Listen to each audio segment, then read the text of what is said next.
بسم الله الرحمن الرحيم.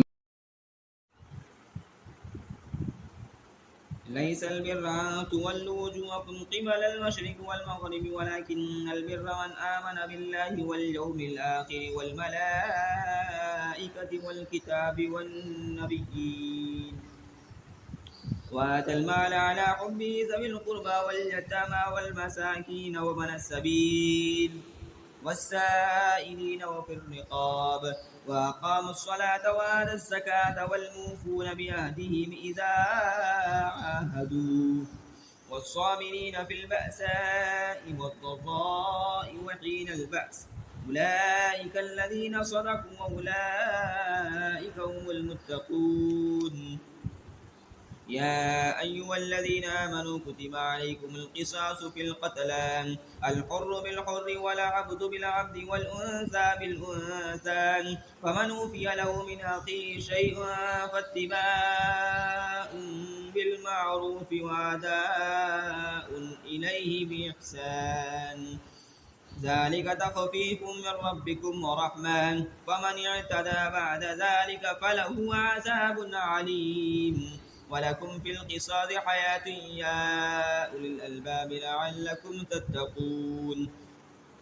كتب عليكم إذا حضر أحدكم الموت إن ترك خيرا الوصية للوالدين والأقربين بالمعروف حقا على المتقين فمن بدله بعدما سمعه فإنما إثمه على الذين يبدلونه إن الله سميع عليم. فمن خاف من موصي جنفا أو إثما فأصلح بينهم فلا إثم عليه إن الله غفور رحيم.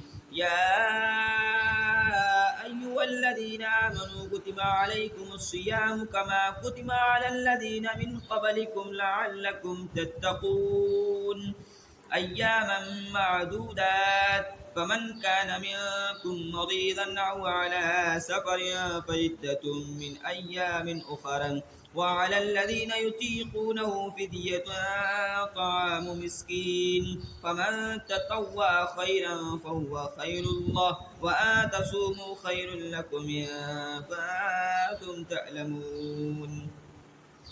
شهر رمضان الذي أنزل فيه القرآن هدى للناس وبينات من الهدى والفرقان فمن شهد منكم الشهر فليصم ومن كان مريضا أو على سفر فعدة من أيام أخر يريد الله بكم اليسر ولا يريد بكم العسر ولتكملوا العدة ولتكبروا الله على ما هداكم ولعلكم تشكرون. وإذا سألك عبادي أني فإني قريب أجيب دعوة الداء إذا دعاني فليستجيبوا لي وليؤمنوا بي لعلهم يرشدون.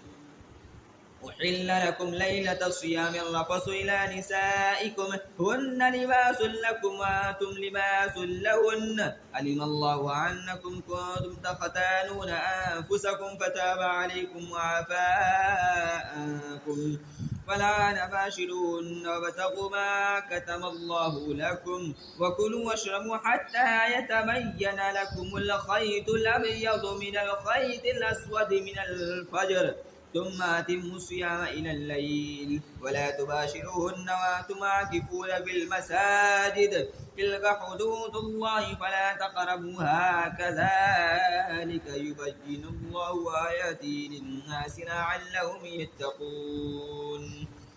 ولا تأكلوا أموالكم بينكم بالباطل وتدلوا بها إلى الحكام لتأكلوا فريقا من أموال الناس بالإثم وأنتم تعلمون.